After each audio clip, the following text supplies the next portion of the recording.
Recently চলে গিয়েছিলাম দার্জিলিং, আর সেখানে গিয়ে প্রথম দিন যেমন কাটালাম। Hello guys, welcome back to another blog. It's Pritam Sathi নতুন আরেকটি ভিডিওতে তোমাদের সবাইকে স্বাগতম জানাই।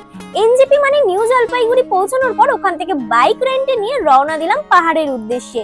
পাহাড়ি আঁকা বাঁকা পথ কি করে যে মেঘের মধ্যেখানে নিয়ে চলে গেল আমাদেরকে, তার টেরও পেলাম না। যতই উচ্চতা বাড়ছে ততই দেখছি আমরা আর পাহাড়ে নেই, ঢুকে পড়ছি মেঘেদের একেবারে মধ্যেখানে। সাথে কি যে অনুভূতি! অবশেষে ৩-৪ ঘন্টা জার্নির পর পৌঁছালাম আমাদের হোটেলে পৌঁছানোর পর আমরা বাতাসিয়া লুপের সামনে এই টি বার থেকে আমাদের লাঞ্চ কমপ্লিট করি। এই টি বারে ব্রেকফাস্ট, লাঞ্চ, ফাস্ট ফুড সবই পাওয়া যায়। যেহেতু ভেতো বাঙালি, তাই নিয়ে নিয়েছিলাম একটা চিকেন থালি। সত্যি বলতে চাইনিজ রান্নার পাশাপাশি বাঙালি খাবারটাও এরা খুবই সুন্দর রান্না করতে পারে।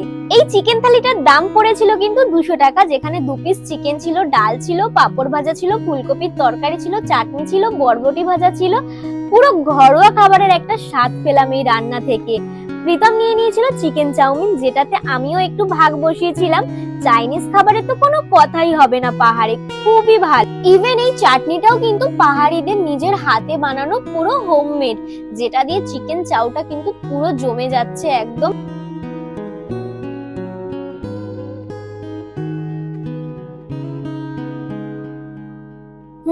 কুছ তো বাত হ্যায়। যাই হোক, মেনু কার্ড কিন্তু আমি এখানে দিয়ে দিয়েছি ওদের টি বারের, চাইলে পজ করে দেখে নিতে পারো।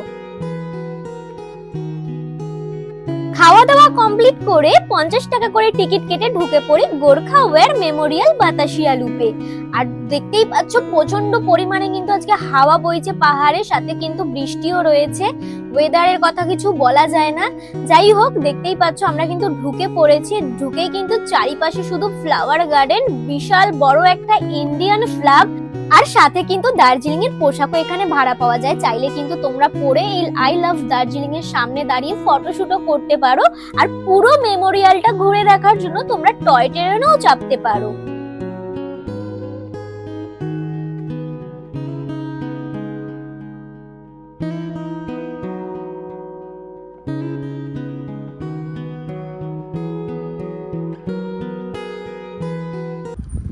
সো গাইস, আমরা এখন সুন্দর পাহাড়ের ভিউ এনজয় করতে করতে যাচ্ছি পিস পাগোদার উদ্দেশ্যে। তো পিস পাগোদার রাস্তাটা দেখো, ও এইরকম সুন্দর একটা ভিউর মধ্যে থেকে যেতে হচ্ছে। তো চলো, চলে আসো। আজকে ওয়েদারটা এত খারাপ পাহাড়ের যে কি বলবো। মাঝে সাঝে বৃষ্টি হচ্ছে, মাঝে সাঝে আবার রোদ উঠছে, এত হাওয়া দিচ্ছে যে চুল পুরো এলোমেলো হয়ে গেছে। তো যাই হোক, চলো।